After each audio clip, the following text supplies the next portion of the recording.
हरे कृष्ण। भगवद गीता अध्याय 4 श्लोक नंबर 18। कर्मण्यकर्मयः पश्येत् अकर्मणि च कर्मया स बुद्धिमान् मनुष्येषु स युक्तः कृत्स्नकर्मकृत्। कर्मण्यकर्मयः पश्येत् अकर्मणि च कर्मया स बुद्धिमान् मनुष्येषु स युक्तः कृत्स्नकर्मकृत्। अनुवाद और तात्पर्य श्रील प्रभुपाद के द्वारा। श्रील प्रभुपाद की जय। अनुवाद। जो मनुष्य कर्म में अकर्म और अकर्म में कर्म देखता है वो सभी मनुष्यों में बुद्धिमान है और सब प्रकार के कर्मों में प्रवृत्त रहकर भी दिव्य स्थिति में रहता है।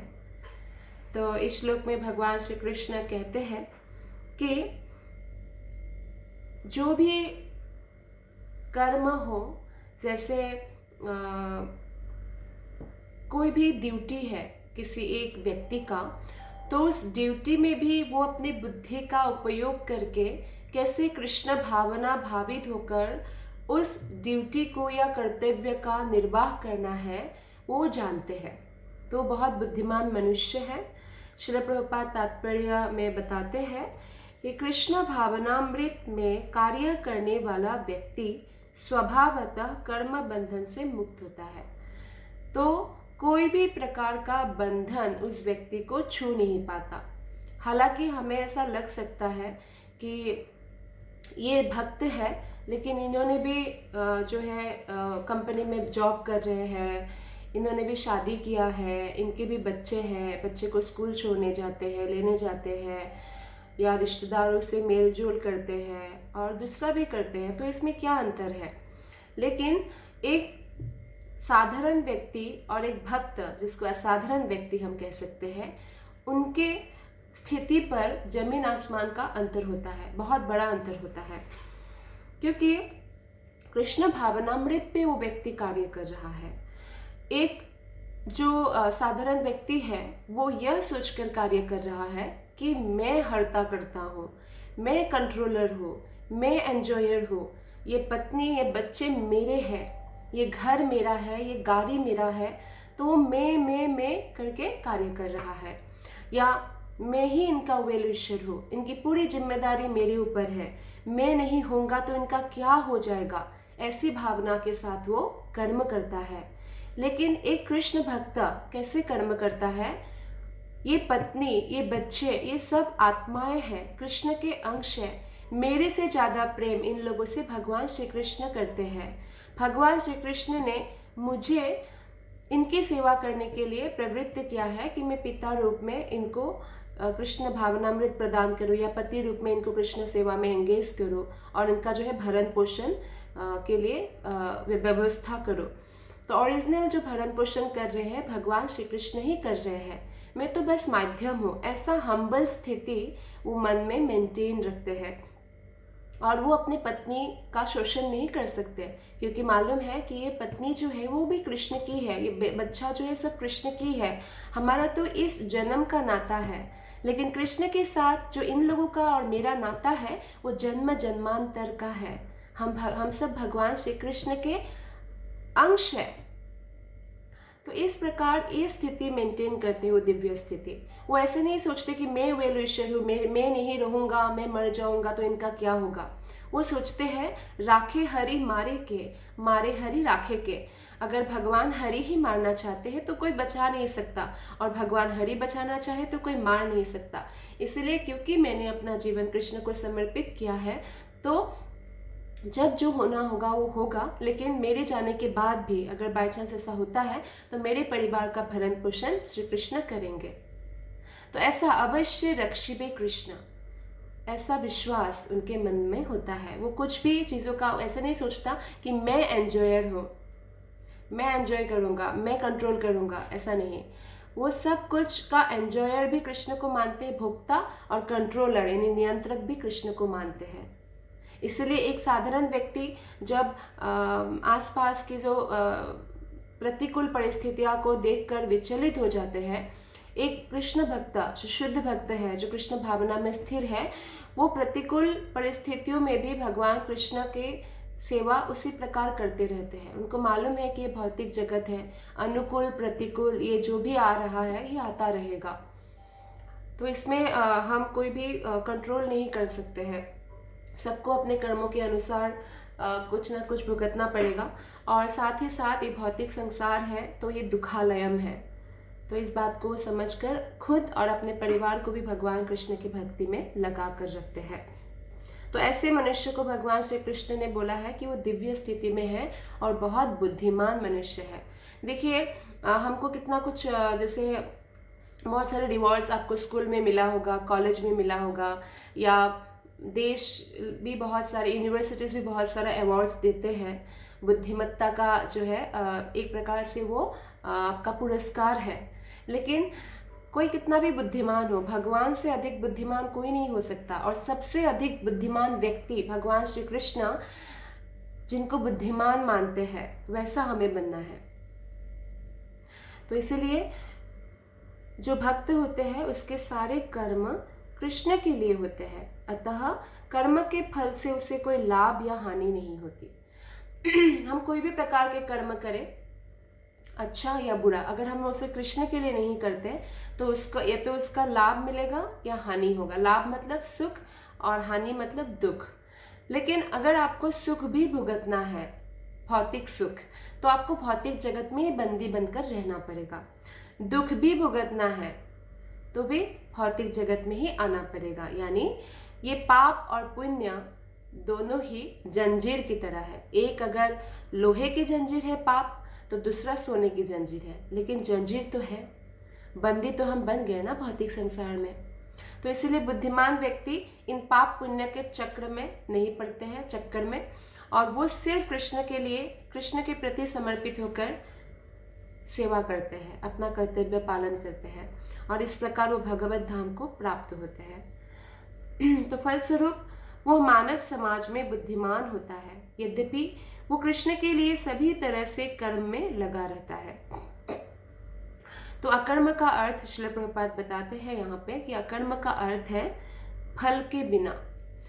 निर्विशेषवादी इस भय से सारे कर्म करना बंद कर देता है कि कर्म फल उसके आत्म साक्षात्कार के मार्ग में बाधक ना हो, किंतु सगुणवादी अपनी इस स्थिति से भली भांति परिचित रहता है कि वो भगवान का नित्य दास है। एक निराकार साधक और एक साकार साधक में ये बहुत अंतर है। निराकारवादी ये सोचता है कि कोई कर्म ही ना करे जाकि उसको कोई फल ना मिले पाप या पुण्य का। लेकिन जो साकारवादी है वो जानते हैं कि किसके लिए कर्म करना है, भगवान के लिए कर्म करना है, इसीलिए वो भगवत धाम को प्राप्त करते हैं। जबकि निराकारवादी ब्रह्म ज्योति को ही प्राप्त कर पाते हैं, जहाँ से गिरने की संभावना भौतिक जगत में बनी रहती है। लेकिन कोई एक बार अगर वैकुंठ जगत में प्रवेश करते हैं तो उनके गिरने की कोई संभावना नहीं रहती। अतः वो अपने आप को कृष्ण भावनामृत के कार्यों में तत्पर रखता है। चूंकि सारे कर्म कृष्ण के लिए किए जाते हैं, अतः इस सेवा के करने में उसे दिव्य सुख प्राप्त होता है। तो कोई भी प्रकार का आप सुख ले लीजिए, लेकिन जो भगवान की सेवा में आपको दिव्य सुख प्राप्त होगा वो कोई भी कार्य करके प्राप्त नहीं हो सकता है। जैसे कोई व्यक्ति अगर पानी में डूब रहा हो, पानी में डूब रहा है व्यक्ति का, अगर आप पगड़ी बचा कर ले आएंगे और व्यक्ति को डूबने देंगे तो ये कोई बुद्धिमानी की बात तो नहीं है। बुद्धिमानी की बात तब है जब पगड़ी भले ही गिर जाए या बह जाए, भले ही सोने की पगड़ी हो, या वस्त्र भी बह जाए, बहुमूल्य वस्त्र या आभूषण भी, लेकिन व्यक्ति को हमने बचा लिया तो बुद्धिमानी की बात है। ठीक उसी प्रकार से हम सब लोग आत्मा है, और अगर हम भगवान कृष्ण की सेवा नहीं करेंगे मनुष्य योनि पाकर भी, तो हम जन्म जन्मांतर तक फिर से इस भौतिक जगत में बंदी बनकर रहेंगे। तो कोई व्यक्ति अगर किसी के शरीर का सेवा करते भी है लेकिन आत्मा का नहीं करते, फॉर एग्जाम्पल कोई व्यक्ति है बहुत हृदय से बहुत अच्छा है, तो अपने सुख के बारे में नहीं सोचते, गरीबों को भूखे लोगों को खिलाने का वो सेवा करते हैं, तो उसके बदले में उनको पुण्य मिलेगा और स्वर्ग जाएंगे। लेकिन फिर से उस स्वर्ग से जब उसका पुण्य खत्म हो जाएगा, उनको फिर से भौतिक जगत में ही आना होगा। तो इसीलिए जो व्यक्ति सिर्फ भूखे का भूख मिटाते हैं वो इतना बुद्धिमान नहीं है जितना बुद्धिमान जो व्यक्ति कृष्ण प्रसादम खिलाते हैं। कृष्ण प्रसादम मतलब लोग ऐसे सोचते हैं कि थोड़ा शायद हाथ में ऐसे मिलेगा उसी को खाएंगे, लेकिन जितने भी इस्कॉन टेम्पल्स है वहाँ भर पेट दाल चावल सब्जी रोटी खिलाया जाता है सभी को। तो जैसे अभी भी लॉकडाउन का समय है तो लाखों लाखों लोगों को भर पेट खिलाया जा रहा है।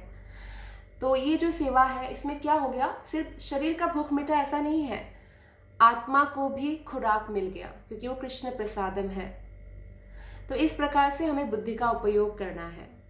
भूखों को खिलाना बुरी बात नहीं है, लेकिन आप अगर कृष्ण को उसमें संलग्न नहीं करेंगे, कृष्ण को प्लस नहीं करेंगे, तो वो सिर्फ पुण्य कर्म बनकर रह जाएगा, जिसे भोगने के लिए भी आपको भौतिक संसार में रहना पड़ेगा।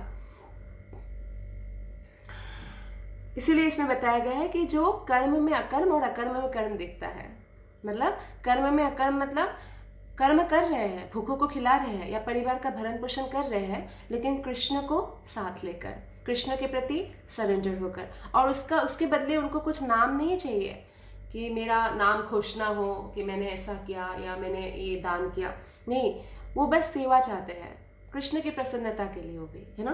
तो क्या हुआ, कर्म में अकर्म देखा उन्होंने। अकर्म मतलब कृष्ण की सेवा कर रहे हैं, और अकर्म में कर्म देखता है का मतलब कृष्ण की सेवा जो अकर्म है वही उनका कर्तव्य है, वही उनका कर्म है, वही वो जीवन भर करते रहते हैं। वो विचलित नहीं होते कि मैं तो 16 माला कर रहा हूँ 10 साल से और मैं 4 नियम पालन कर रहा हूँ और भगवत गीता भी श्रवण कर रहा हूँ, भागवतम भी पढ़ रहा हूँ, फिर भी मन में अशांति सी रहती है, तो क्या करूँ, भक्ति छोड़ दूँ फिर? नहीं, हमारा ये जीवन कृष्ण भक्ति करने के लिए मिला है, हमें धैर्य धारण करना होगा। कितने जन्मों से हमारा मन भौतिक संदूषणों से पल्यूटेड हो चुका है। अगर हमारे मन में दुख है, इसका अर्थ है भौतिक इच्छा है। अगर 50% दुख है तो 50% भौतिक इच्छा है। भौतिक इच्छाओं से मन दूषित हो चुका है, तो दूषित मन की वजह से हमारे मन दुखी रहता है। तो क्यों ना इस दूषित मन को हम और सीरियसली भक्ति करते हुए अपने कर्तव्य को कृष्ण कॉन्शियस होकर पालन करते हुए, जैसे अर्जुन ने किया, हम दिव्य आध्यात्मिक स्थिति को प्राप्त कर ले। तो हमें जीवन भर कृष्ण की सेवा करते रहना चाहिए, बिना विचलित हुए, उत्साहपूर्वक, निश्चयात, दृढ़तापूर्वक, धैर्य के साथ, धैर्य धारण करते हुए, क्योंकि सारे कर्म कृष्ण के लिए किए जाते हैं। अतः इस सेवा के करने में उसे दिव्य सुख प्राप्त होता है। जो इस विधि में लगे रहते हैं वे व्यक्तिगत इंद्रिय तृप्ति की इच्छा से रहित होते हैं। वो सिर्फ कृष्ण की इंद्रिय तृप्ति करते हैं, अपना खुद इंद्रिय तृप्ति नहीं करते, क्योंकि खुद की इंद्रिय तृप्ति जब हम करने लगते हैं तो फिर से हम भौतिक जगत में रह जाते हैं। कृष्ण के प्रति उनका नित्य दास्य भाव उसे सभी प्रकार के कर्मफल से मुक्त कराता है, क्योंकि एक शुद्ध भक्त अपने आप को भगवान श्री कृष्ण का दास रूप में जानते हैं और सभी आत्माओं को भी भगवान कृष्ण का ही दास रूप में जानते हैं, तो एक सेवक रूप में वो काम करते हैं। अगर वो भगवत कथा भी करते हैं, कथाकार भी है, तो एक सर्वेंट लीडर के रूप में करते हैं, अर्थात सेवक नेता, अर्थात वो सेवा करते हैं। जैसे पहले के राजा महाराजा जो राजर्षि कहलाते हैं, जैसे युधिष्ठिर महाराज, अम्बरीश महाराज, जनक महाराज, तो ये लोग महाराजा तो थे, संपूर्ण भारतवर्ष में वो शासन करते थे, यहाँ तक कि पृथ्वी के सम्राट थे, फिर भी वो ऋषि की तरह जीवन बिताते थे, एक वैरागी की तरह, और प्रजा की सेवा करते थे, भगवान की भक्ति करते थे। तो ऐसे ही जीवन हमें जीना है, तभी कृष्ण कहते हैं वो दिव्य स्थिति में रहते हैं और वो बुद्धिमान व्यक्ति है। धन्यवाद। हरे कृष्ण।